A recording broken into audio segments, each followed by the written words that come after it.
Before we begin, if you're enjoying immersive stories that feel like movies, remember to subscribe to the channel and hit that like button.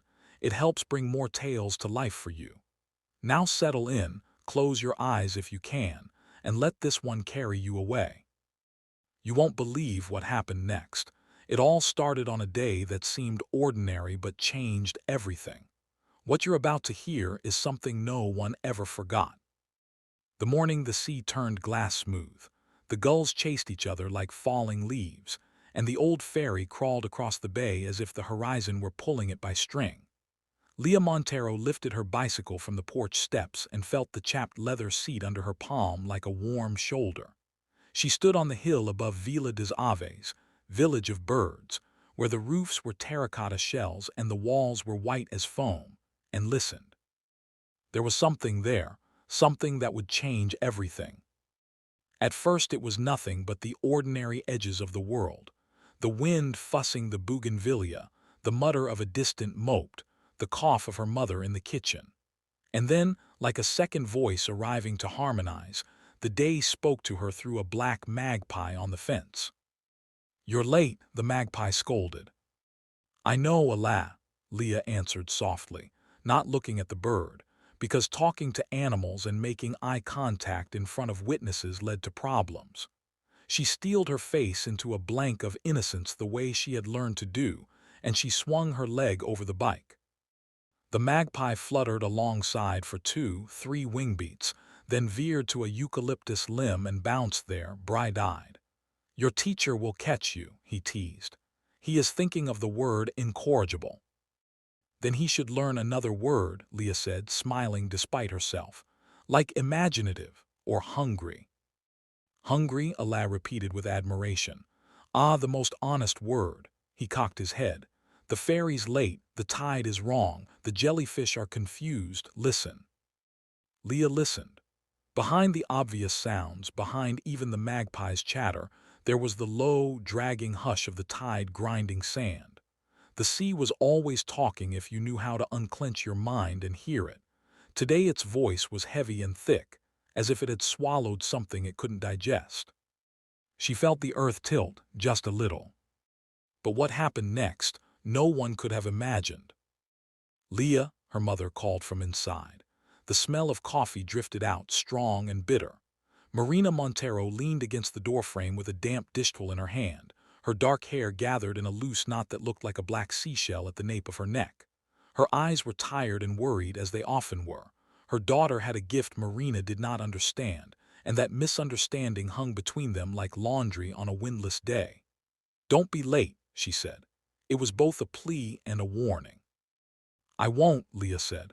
She wanted to say, "I never am late when it matters." Instead she waved, pressed her foot to the pedal, and sailed down the hill into the morning light. By the time she crossed the stone bridge, the town had opened like a book. Fishermen unfolded nets like letters. The butcher chalked prices on his board. The old men in their caps gathered like punctuation around the fountain, collecting gossip like commas. Vila das Aves wore its daily grammar and waited to be read. At the far edge, beyond the church, forest pressed in. Pines and cork oaks held hands, and the dim, cool paths between them were full of rustles and quick eyes. Leah rode on until she reached the school, a low building the color of a spoon's underside, and leaned her bike against the wall. Tamaz was there on the steps, hunched over his notebook, one shoulder higher than the other like a bird with a bent wing. He looked up and grinned when he saw her, then did that thing where he pushed his hair back and stared at the paper as if he had been concentrating intensely the whole time. "You're late," he said and winked. "I'm on time," she said, "for the world." "Is that why you're never where you're supposed to be when Ms. Almeida takes attendance? Because you're with the world?" "So they tell me." Tamaz laughed, then hissed, "Here she comes."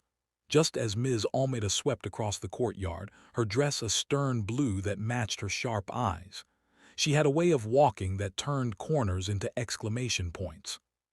They filed into the classroom, and Leah took her usual seat by the window, because the window opened to the jacaranda tree, and the jacaranda tree opened to the sky, and the sky opened to everything. A pair of sparrows squabbled on a branch. A lizard blinked down at her, curious, then darted away when Ms. Almeida rapped the chalkboard. Composition, the teacher announced. 2 pages on truth versus lie. What makes something true? What makes something a lie? Leah watched her pencil hover above the paper. Her chest tightened. What made something true? A body knew when it was in danger even if no one else believed. A night knew the shape of a fox moving through it.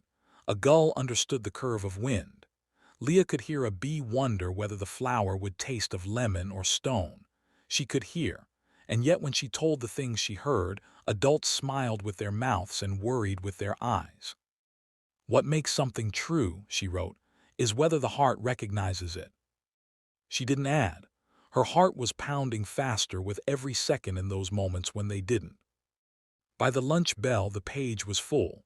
Tamaz leaned over to read and she covered it with her arm. "Hey," he said softly, "you know I don't." "I know," she said, and then the room filled with the scraping of chairs and the clatter of lunch boxes. She headed for the courtyard, where shade pooled like dark water under the fig tree. The air was warm and smelled faintly of tar from the road.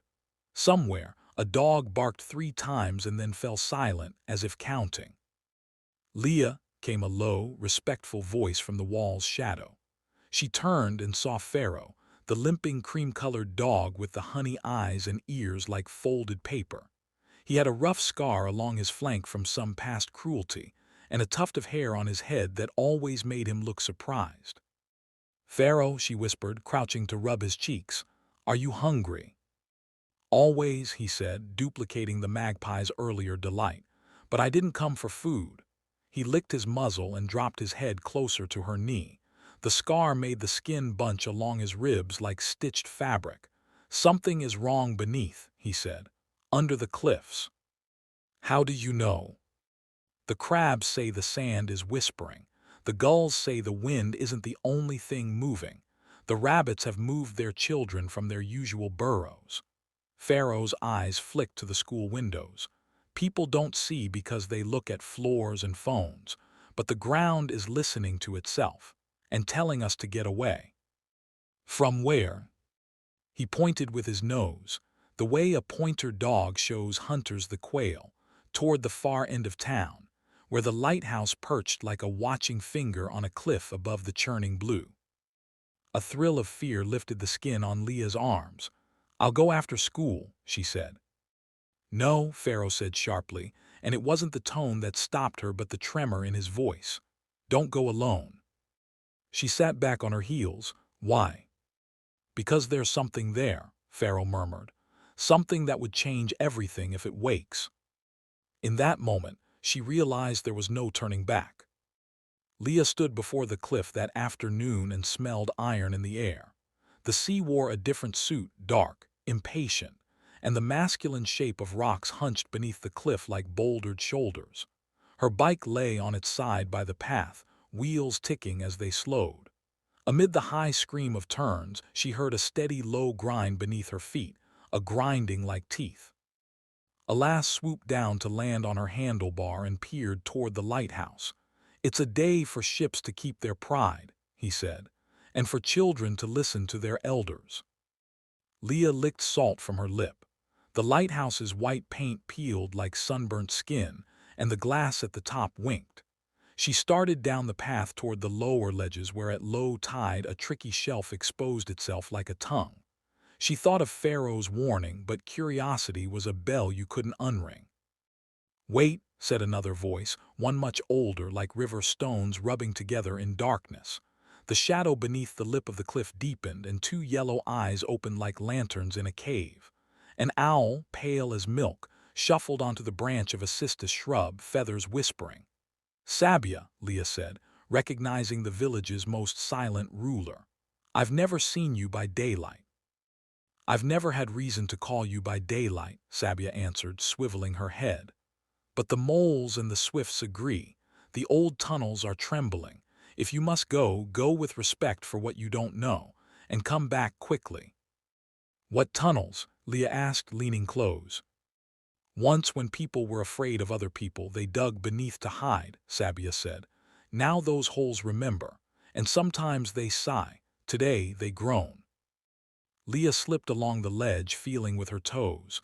The sea breathed out, breathed in. The sky seemed nearer than usual. She ducked beneath a slate shelf and saw an opening, a dark mouth in the cliff, partly hidden by bracken. A cold air breathed from it, damp and old. Her heart was pounding faster with every second. She slid her small body through until the light grew small behind her, and the dark opened like a theater with all the lights off. She dug her phone out and turned on its torch. The beam cut a cone through the shadows. Stale air, the smell of old water, the sound of slow drops. There were footprints, human, booted, pressed into the silt floor. New ones, fresh enough they hadn't blurred. Leah crouched and touched the edge of one and pulled her hand back. The silt was faintly warm and what lay beneath it hummed. But what happened next, no one could have imagined. From the depths of the tunnel came a very human noise. The scrape of metal, the clank of a chain, the sigh of a machine settling. Leah froze, light shivering in her hand. She killed the beam and stood in the rolling dark, holding her breath, feeling every inch of herself. The sound faded, then returned, and with it, a smell. Diesel, damp stone. The scent of a place that should have been only geology and time but had lately met greed. She took one careful step, then another, left hand skimming the damp wall until she arrived at a fork. One passage ran left and deeper. The other climbed slightly, and the faintest gray smear told of daylight far ahead. She moved left. The walls tightened around her. Her ankles scraped against something, and she looked down to see a line of plastic cable, white against the black mud. Something ahead clicked. She stood absolutely still as a flock of starlings condensing mid-flight. Another click, and then a light, electric blue, flickered further down the tunnel, illuminating the outline of a small generator. Next to it stood a metal drum bolted with a padlock, and beyond that the darker outline of a machine with a long nose, its blade dented and dirty. The sound she had heard was its death rattle after being switched off. Leah crouched. Her breath came shallow. Voices, human voices, drifted around the bend. Two men. Their words were low and rough-edged. "Tomorrow night," one was saying. "No eyes. The festival will keep them busy. We'll break it and take what we can." "Are you sure it'll fall?" "It'll fall."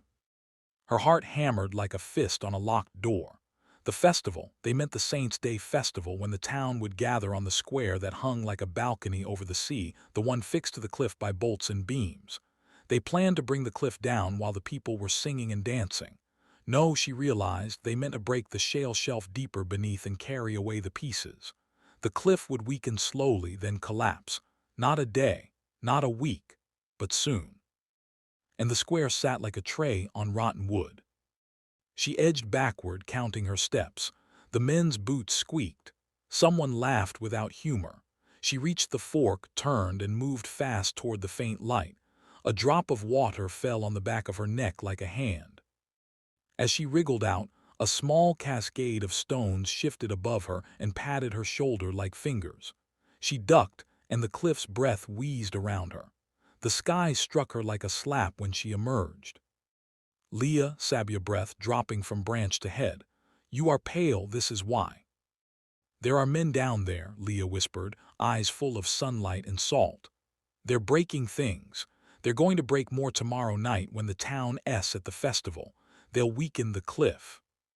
"Take what is yours, your sight, and show your kind," Sabia said. "They will see."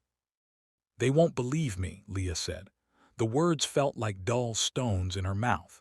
She had told them about the foxes leaving the forest's edge before the brush fires last summer. They had told her it was nonsense. She had told them the river's tone before the flood. They had said she was melodramatic, that children like attention. "You'll have to make them believe," Sabia said, and something like pride glinted in her unwinking stare. "You're small. You're loud where it matters." Leah ran, her legs rubber, her breath too short. She leaped onto her bike and pedaled uphill, past the bakery and the butcher and the old men at the fountain. She burst into her house and found her mother at the sink, hands in soap suds like clouds. "Me," she panted, "the cliffs." "Slow down," Marina said, and when Leah did, when the story in its trembling pieces poured out of her and puddled on the tile floor, Marina's face did the thing Leah hated most. It shut.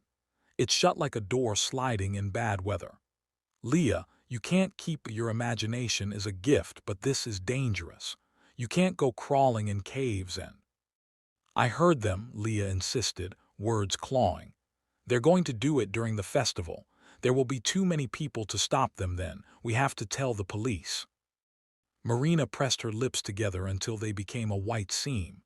"And what will you tell them? That a dog told you? That you heard a sigh in the rocks?" "A machine told me," Leah snapped. "And their voices told me, and the cliff told me." "I will call Senor Vitter at the council," Marina said, using the calm voice she saved for storms.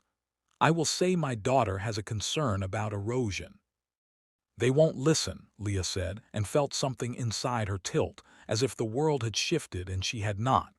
"They never do." Marina crossed the kitchen, soap still on her hands, and took Leah's face in her palms. "I listen," she said. "I don't always understand, but I listen." "Do you hear me?" Leah whispered. "Not just the words." Marina sighed. "Eat," she said softly, letting go. "Think, we will do what we can." At dinner, Leah pushed potatoes around like thoughts. Outside, the light folded itself neatly along the horizon and slipped away. Cicadas counted. The wind turned leaf pages. She lay awake long after her mother's breathing settled into the slow wave of sleep, and she listened to the house. The wood beams imagined forests. The pipes ticked like beetles. In the alley, a cat named Luz padded along and hummed to herself how warm roof tiles held sunlight long into night. Somewhere beneath everything, the earth made a noise like an old woman, adjusting herself in a chair that had held her a long time. She couldn't wait. What happened next, no one could have imagined. She woke to a whisper at her window. Allah's dark eye gleamed, and with him on the sill sat a creature like rust-colored velvet with black stockings and eyes silver as fish scales. The fox, Vermelho. "This is urgent," Vermelho said, voice as smooth and precise as an ink pen drawing. "The men have returned." "It's midnight," Leah said. "They are men," Vermelho said, as if that explained everything. "Get your shoes." In that moment, she realized there was no turning back. She tied her laces with shaking fingers and slipped through the house, avoiding the creak boards she knew by heart. The night held its breath as she stepped onto the grass. Vermelho led, tail writing cursive in the air. Allah hopped, then flew from one fence post to the next like punctuation marks. Pharaoh joined them from the square, head low. Down by the cliffs, shadows moved that were more than shadows. The men worked by a single hooded lamp, and their silhouettes jumped like stories told beside a fire. The smaller one, Rat Face, Leah named him in her head, dragged a chain. The larger, Square Shoulders, hammered a length of metal into the ground with a sledge. The sound traveled through the cliff, through Leah's feet into her bones. "You should not be here," Pharaoh murmured, not scolding, just sad. "I have to be," she said. Her heart was a drum, a bird, a bell. "If no one will hear me, I'll make them listen another way." "How?" Leah looked up at the lighthouse, its dark eye closed. She looked at the church, its belfry a suggestion against the stars. The festival would begin tomorrow evening with the tolling of those bells, with music and candles and fireworks. People would crowd the square. There would be no time then. She had to bring them now while the men worked. She had to cause trouble that couldn't be ignored. "I have an idea," she breathed. She ran, her breath streaming behind her. Vermelho loped silent at her heels. The church door was locked, of course, but locks were things made for men, and men always left some other door forgetfully eased or some window friendly with a warped hinge. Leah's fingers knew wood. She found what she needed. Inside the nave, darkness was vast and gentle. Candles slept in their glass cups. Saints regarded her with patient eyes. She climbed the narrow stairs to the belfry, each footfall like a held note. The bell hung there in the dark like a paused moment. The rope, a thick braid of the town's mornings and evenings. of births and storms and funerals and weddings. Leah wrapped it around her hands and pulled. The bell opened its mouth and told the town a story of now. At first only the pigeons fluttered, then windows became eyes, lights stabbed the night, doors opened, voices spilled. The men at the cliff started and looked up. Again the bell said, again. "What are you doing?" Tamaz demanded, appearing like a reprimand at her shoulder. He had his sweater thrown over his bare shoulders and his hair stood on end as if he'd been electrified. "Is the church on fire?" "Worse," Leah said. "Worse." "Come," she said. She didn't wait to see if he would follow. He did. They ran down the steps, through the nave where the saints watched them pass with impossible tranquility, out the door that Leah had gently coaxed open, and into the street where people in pajamas and coats were wandering, blinking, asking each other what now? What now? The old men from the fountain were awake as children, faces alight with the opportunity to stand on their stoops and be consulted by the night. "The cliff," Leah shouted, her voice so full that people turned because fullness is convincing. "There are men on the cliff. They're breaking the tunnels. You have to come." "Leah," someone began gently, but she did not stop to hear their patience. She led them to Maz at her side, a current of people behind her like a river building out of puddles. At the cliff's edge, the hooded lamp burned like a single star fallen to earth. The men looked up and saw the crowd and froze. For a heartbeat, everyone was still, like a painting. Then square shoulders swore, grabbed the lamp and kicked it over. Darkness ran out like water. Leah shrieked, "There!" Phones came up, their cold lights drawing white wounds in the night. Someone dialed the police. Someone shouted. Someone tripped and fell and got up again. The men vanished into the shadows like fish going back to depth. Tamaz's hand caught Leah's arm. His heart was pounding. She could feel his pulse against her wrist, faster with every second. "What if they come back?" he whispered. "They will," she said, "but not tonight." And that's exactly when the ground shuddered as if shrugging off a weight. People screamed. The outermost lip of the path crumbled in a shower of rocks like thrown rice and fell into the dark, the splash swallowed by waves. But what happened next, no one could have imagined. The town buzzed. By dawn, the police had strung bright tape like carnival ribbons across the path and assigned 2 officers to stand at the edge and try to look reassuring. Senor Vitter from the council came in a linen jacket and shook his head hard enough to set his jowls wobbling. "Erosion," he said. "Troubling, troubling. We've been meaning to reinforce, a routine hazard." "It's not routine," Leah said.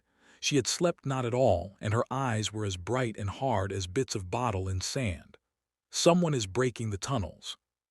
"Who told you that?"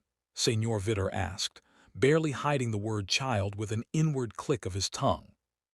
"I saw them," she said. Marina squeezed Leah's shoulder, a silent plea. "Let the men do their work," she said. "They won't do the right work," Leah snapped, and hated herself for the edge creeping into her voice, for the way the adults flinched and looked angry because they were frightened and didn't know where to put it except on the nearest person who reminded them of their own young selves. She felt suddenly very tired. "I can do something." Marina's eyes softened despite everything. "Do what?" "Warn them," Leah said, meaning the ones who would understand, the ones who wore fur and feather and scale and had no use for councils or tapes. "Get them safe." The day rose hot. The festival flags furled and unfurled above the square like impatient birds. People argued with themselves about whether to go ahead with the celebration. People always do because we are made partly of tradition and partly of fear, and the ratio shifts from hour to hour. Leah walked the edges of the town like a fox, slipping between yards and crossing roads at diagonals. She crouched by the hedges and whispered. She leaned into the shade beneath the laundress wall and listened. She urged the hedgehogs to roll away from the cliff paths and the rabbits to dig their temporary nests further inland.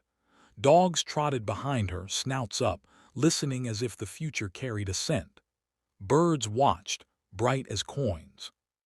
At noon, she stopped by the school, which sat quiet in the holiday heat.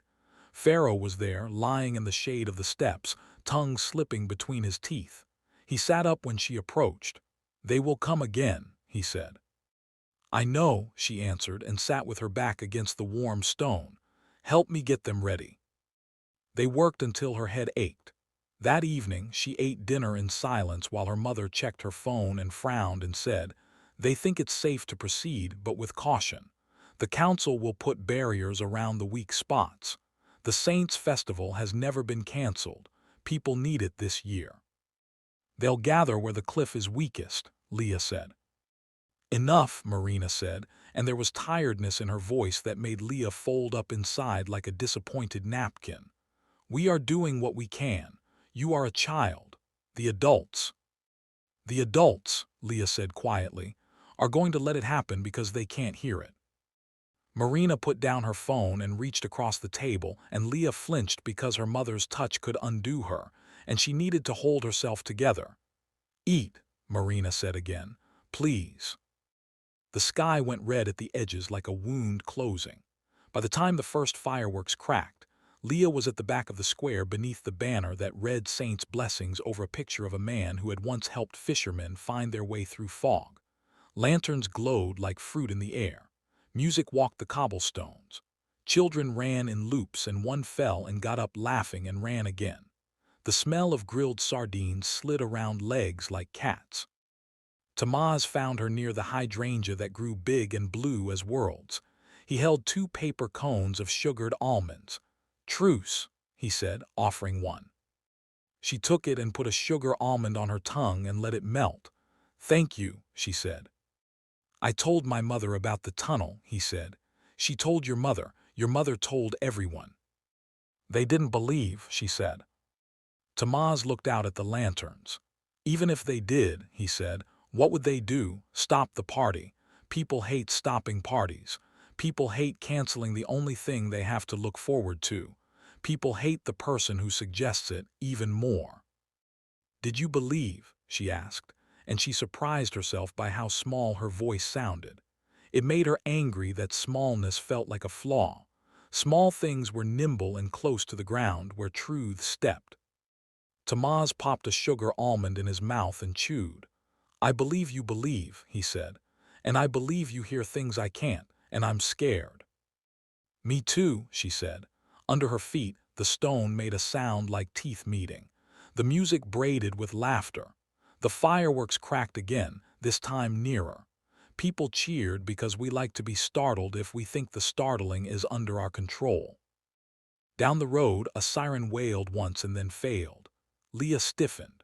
The siren belonged to an old truck parked by the town's maintenance shed, used only for emergencies. She had seen it once.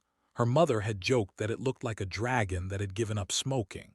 If the siren was calling and then choking, it meant someone was trying to use it and failing. Her heart dropped and then rose, and the rising frightened her. "Come," she said, grabbing Tamaz's sleeve.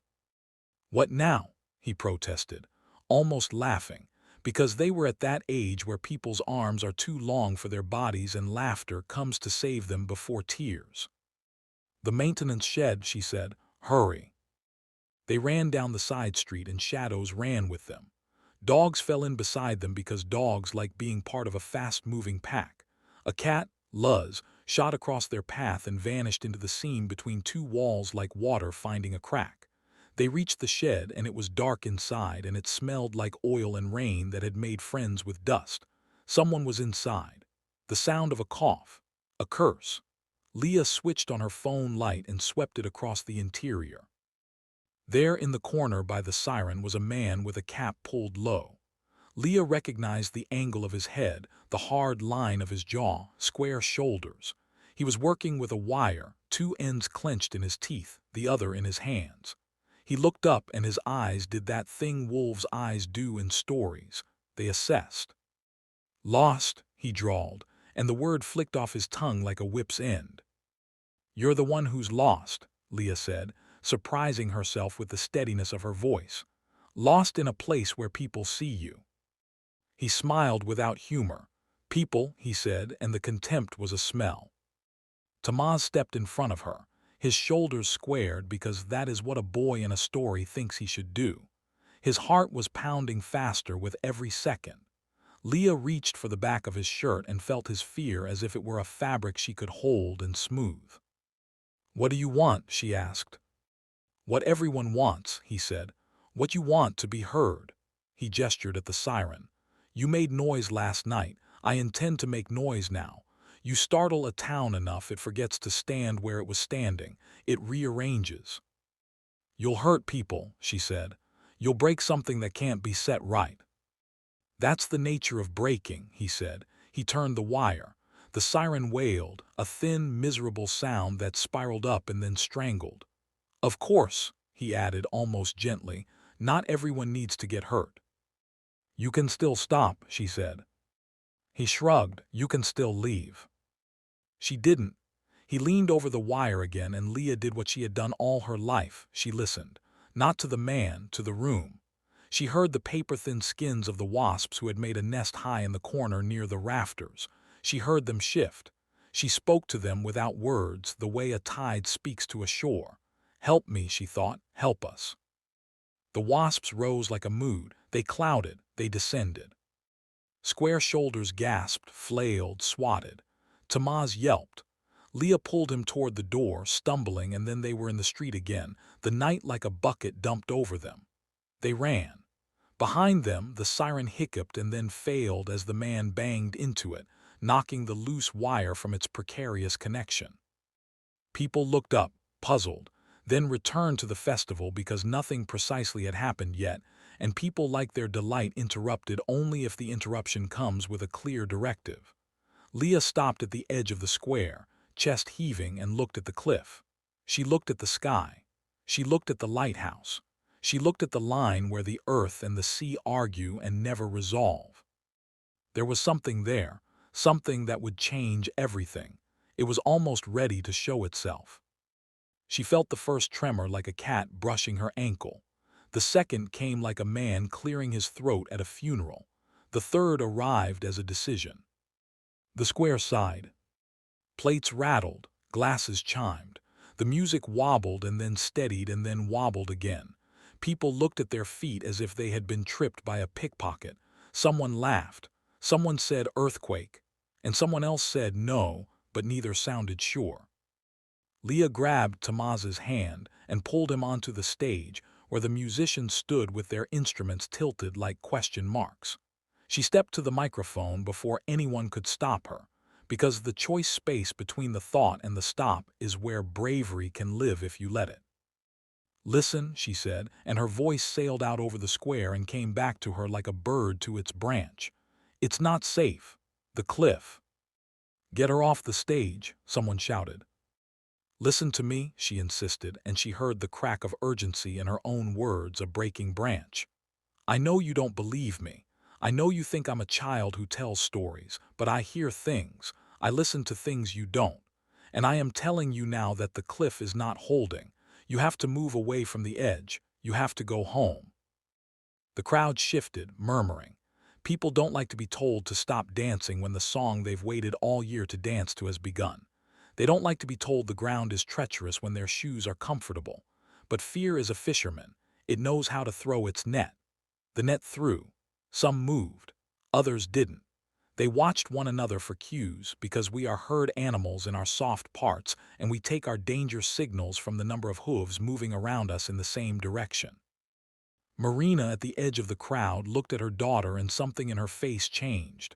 She stepped forward and took up the cry. "Go," she said, voice an unexpected bell. "Please, back away from the cliff." Sabia left her perch and flew low over the square, a pale streak. The magpies came, Allah and his cousins chattering like pocket change spilling. Pharaoh barked. Dogs barked with him, a chorus. Vermelho trotted along the rope of the barrier and flipped his splendid tail. The gulls, oh, the gulls, came like a falling ceiling of white, screaming as only gulls can scream. And people flinched because a screaming gull feels like bad luck. And they began to back away, hands over their heads, laughing because if you laugh it means you are not admitting to panic. Then the cliff, relieved of just enough weight, let go of something it had been holding onto for too long. The path at its edge cracked like an old tooth. The stone below the far corner of the square, the one where the lovers always went to murmur things into the wind, where Leah had once hidden behind a barrel and cried over the girl in her class who had said her name the way you say a bruised pear's name, buckled and slid. People screamed, a sheet of sound. The square tilted. The lanterns swung and one fell and burst into flower fire and then went out. The band's drummer threw her drum aside and grabbed the accordion player's arm and they leaped together. A bench skated like a startled fish. A flagpole bowed. A slice of the stone platform sheared away like a cake cut too close to the edge and fell, slow as ships in dreams, and hit the sea in a bloom of water that smelled like deep things. Silence then, except for a soft raining of dust. Her heart was pounding faster with every second. She could hear everyone's hearts, it seemed, a wild orchestra. And within it, the bass note of the cliff, relieved now, humming like an organ. What happened next, no one could have imagined, and yet later when they told it, they would say of course, the animals. The gulls wheeled and dove, their bodies stabbing the air, driving people away from the remaining edge with their wild eyes and their fierce, beak-sharp wind. Pharaoh and his lot rounded up children as if they were sheep, nipping ankles gently but insistently, pushing little legs away from danger.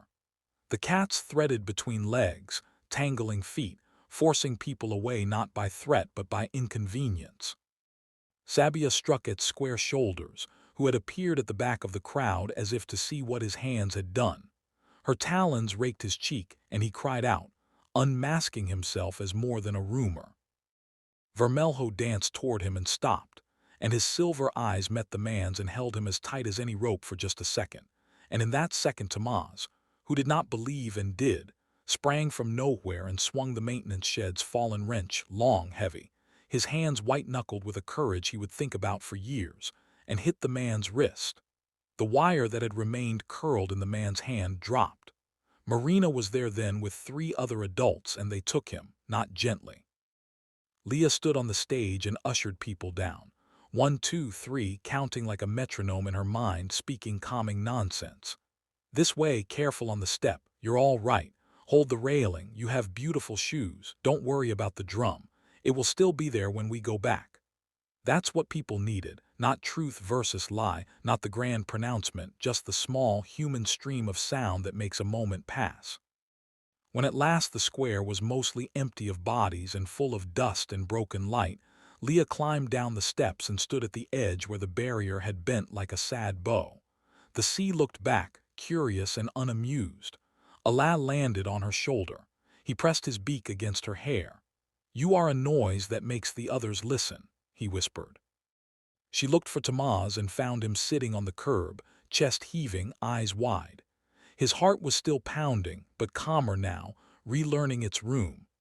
Hi, he said, laughing a little because the alternative was to cry very hard and he was saving that for later.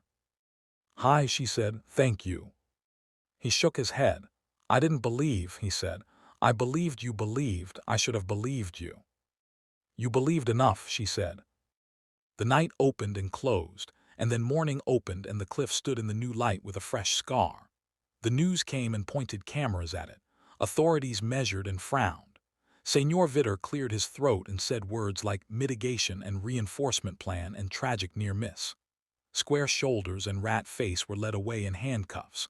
No one quite explained what they had been doing, but the words illegal extraction and historic tunnels floated like oil on water. Leah sat on her porch steps and watched sleepily as people drifted by, shook their heads, told each other the story. What made the gulls act like that? Someone asked, and someone answered.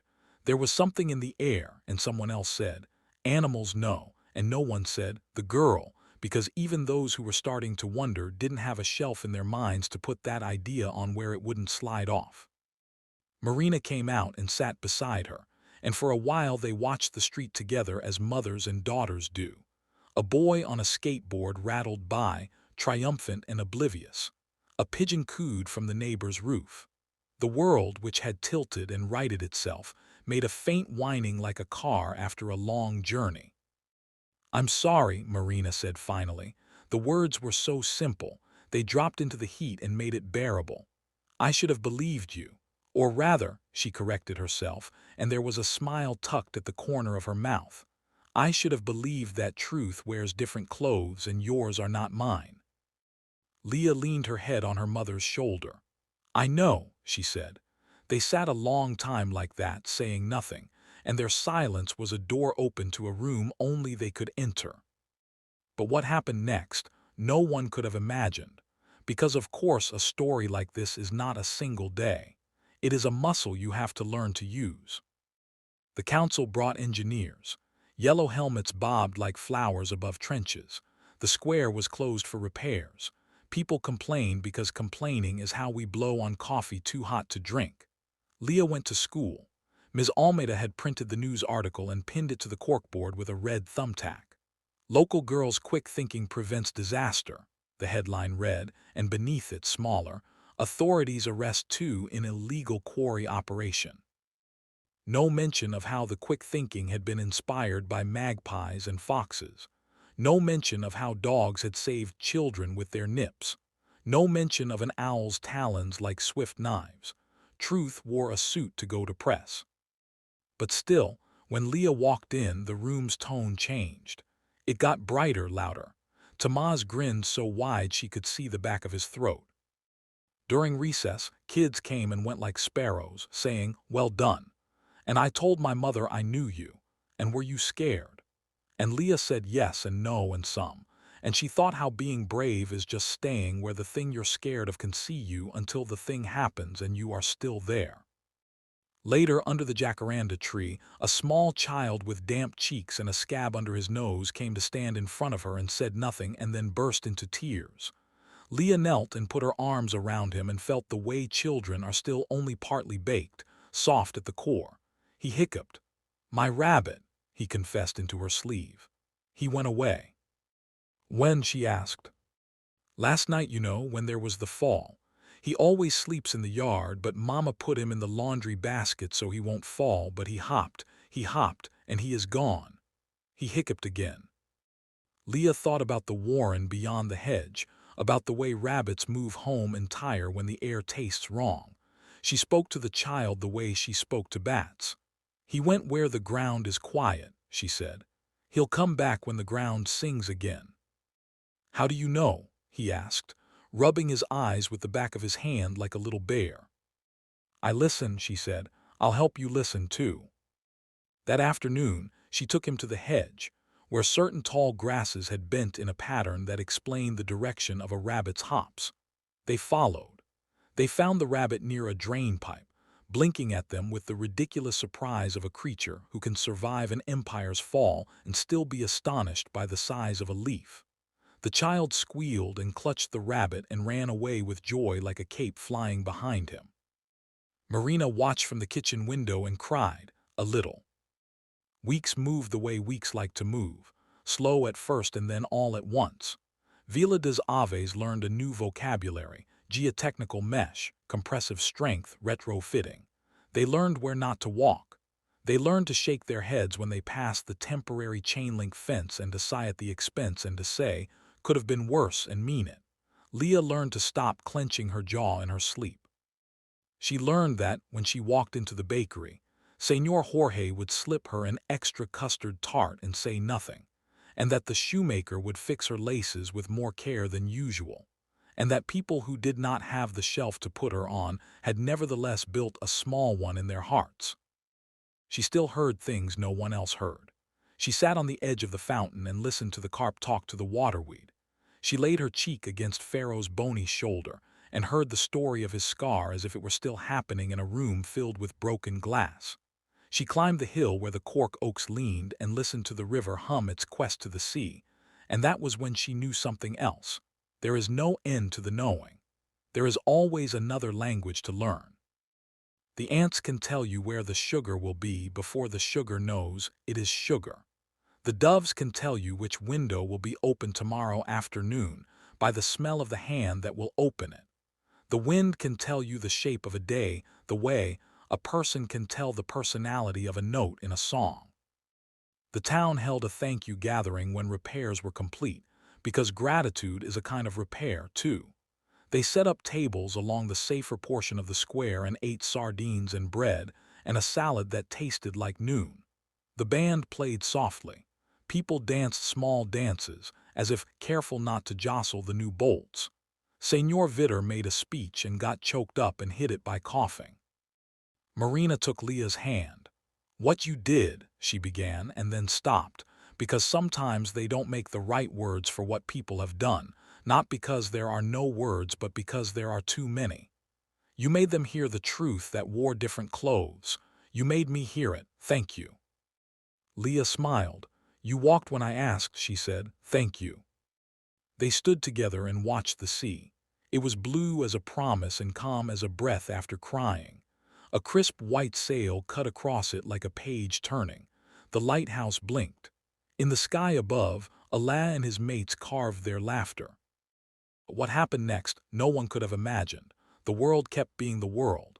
It kept breaking and fixing, hurting and being soothed, forgetting and remembering. People came with new greed. People came with new generosity. A summer storm hit the town and turned the streets into streams. Leah stood in her doorway and listened to the rain's fingers tapping every surface and remembered the siren. That night, she went out afterward and freed a hedgehog whose little stomach had been caught in beer packaging. The next afternoon, she sat with an old woman whose cat had died and did not speak at all for a very long time, because listening sometimes means making room. And then one day, the one that mattered more than most, she heard a sound in the forest beyond the school that made her spine crawl, the extraordinary broken cry of an owl chick fallen from its branch. Sabia had nested in an oak for years without incident. This year a storm had snapped the branch after the chick had hatched. Leah ran, hair bright as the idea of the sun, shoes slapping, heart beating the old beat. She found the chick in the cistus. Its face a perfect heart, its down a mess, its breath fast as a moth's wing. She looked up and saw Sabia in the remaining ribs of the nest, calm as ever, eyes deep. "I can help," Leah said. "I know," Sabia answered. Leah climbed. She climbed because sometimes the thing to do is the old thing, the human thing, teeth and fingers and stubbornness. She climbed and her hands slipped and caught. She climbed and felt bark give and brace and give again. The chick looked with an expression that was not human at all and very much was, afraid and trusting at once. She tucked it into her shirt, against her heart where it could hear the drum, where it could know this was a body in which life was being insisted upon relentlessly. She climbed higher. She put the chick back where it belonged. It shook itself and blinked and then made a sound that was like someone finally sleeping. Sabia did not thank her because owls do not say thank you. She did not say you're welcome because Leah was not doing it for thanks. They looked at each other a very long time, and then Leah climbed down and sat at the base of the tree and cried because sometimes you cry not from fear or from pain, but from having witnessed a thing you thought you might not, and you need to be emptied so you can go on. When she went home, Marina saw her scraped knees and her shining eyes and did not ask what or how or why. She brought a bowl of water and a cloth and gentle hands. She said, "I made soup," the way a person says I love you when words have been almost broken by the weight they have had to carry. In the years after, people told the story of the night the square broke in all sorts of ways. Some said it was the saints, offended by the song chosen that year. Some said it was the engineers, and they shrugged. Some said it was an omen and changed nothing, and some said it was a warning and changed everything. Children grew up hearing versions of Leah's name attached to whispers and to kindnesses. Leah grew in a direction only she could feel, like roots moving toward water in dark soil. She never stopped listening. She listened when the council proposed a new development too near the wetland, and the frogs held a chorus of no. She listened when the seabirds moved closer to land weeks before a storm, and she called the harbor master to ask him to triple the ropes on the boats, and he laughed at her until the sky went brown and then thanked her afterward awkwardly with an extra loaf of bread. She listened when Marina could not sleep because memories are loud, and she sat on the edge of the bed and told a story about a cat named Luz who once followed the moon until she found the place where night ends and got bored and went home. Years later, when Leah was older and her hair had taken on the color of dark honey and her hands had a map of small scars, she stood again on the repaired square with Tamaz by her side. He had grown into his shoulders. He had become a man who listened despite his reasonable brain. They watched a child, someone else's, run and stop and run again, the stumbling gait of the very young. The sea made that old sound of talking to itself. The lighthouse blinked its steady blink. "Sometimes I think," Tamaz said, "we were the only ones who really saw that night." "We weren't," Leah said. She pointed. A magpie sat on the lantern post, watching.